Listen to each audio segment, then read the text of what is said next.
વઢવાણમાં ગેરકાયદેસર ખનન રોકવા ગયેલી ખાણ ખનીજ ટીમ પર હુમલો. ડમ્પર ચડાવી દેવાની ધમકી આપનાર 2 શખ્સો સામે ગુનો વઢવાણ પોલીસ સ્ટેશનમાં દાખલ.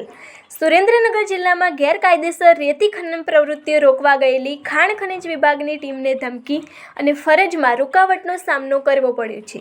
આ મામલે વિભાગના માઇન્સ સુપરવાઇઝર વિનયભાઈ ડોડિયાએ વઢવાણ તાલુકાના નાના કેરાળા ગામના વાલાભાઈ અને એક અજાણ્યા ઈસમ વિરુદ્ધ પોલીસ ફરિયાદ નોંધાવી છે.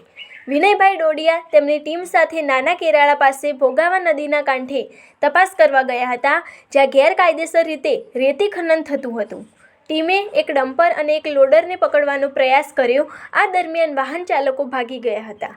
ડમ્પરને પકડ્યા બાદ લોડરનો પીછો કરતી વખતે વાલાભાઈ નામના ઈસમે ધસી આવીને અધિકારીઓ સાથે બોલાચાલી કરી હતી, ગાળો આપી હતી અને ડમ્પરની ચાવી ઝૂંટાવી લેવાનો પ્રયાસ કર્યો હતો. તેણે ફરજ પરના કર્મચારીને ડમ્પર ચડાવી દેવાની ગંભીર ધમકી પણ આપી હતી. ઘટનાની જાણ થતાં પોલીસે સ્થળ પર પહોંચી હતી.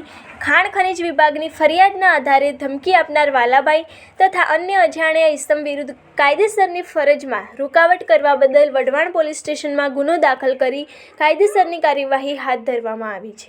11 નવેમ્બર 2025ના રોજ વઢવાણ પોલીસ સ્ટેશન વિસ્તારની અંદર વઢવાણ લીંબડી હાઈવે ઉપર નાના કેરાળા ગામમાં સાંજે 5 વાગ્યાની આસપાસ ગેરકાયદેસર રેતીનું ખનન થાય છે તેવી બાતમી ખાણ ખનીજ વિભાગને મળેલી હતી અને આ બાતમી અન્વયે વિનયભાઈ ભાવસિંગભાઈ ડોડિયા કે જેઓ ખાણ ખનીજ વિભાગમાં માઇન્સ સુપરવાઇઝર તરીકે ફરજ બજાવે છે, તેઓ પોતાના એક સાથી મિત્ર સાથે ત્યાં સ્થળે પહોંચેલા હતા.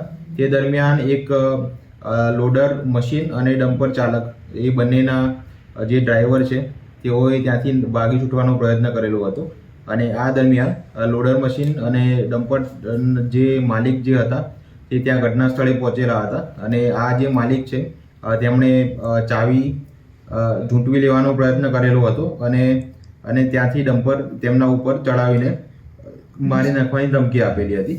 આ સમગ્ર ઘટનાને ધ્યાનમાં લઈને વઢવાણ પોલીસ સ્ટેશન વિસ્તારની અંદર ભારતીય ન્યાય સંહિતાની કલમ નંબર 221, 352, 351(3) અને 54 એમ સરકારી ફરજમાં રૂકાવટ, મદદગારી અને જાનથી મારી નાખવાની ધમકી બાબતનો ગુનો દાખલ કરવામાં આવેલો છે અને આ કામના જે 2 આરોપીઓ છે વાલાભાઈ અને બીજો એક અજાણ્યો ઈસમ, તેમાંથી એકની અટકાયત આજરોજ કરવામાં આવેલી છે અને બીજા જે આરોપી છે તેમને પકડવાની તજવીજ હાલ ચાલુ છે.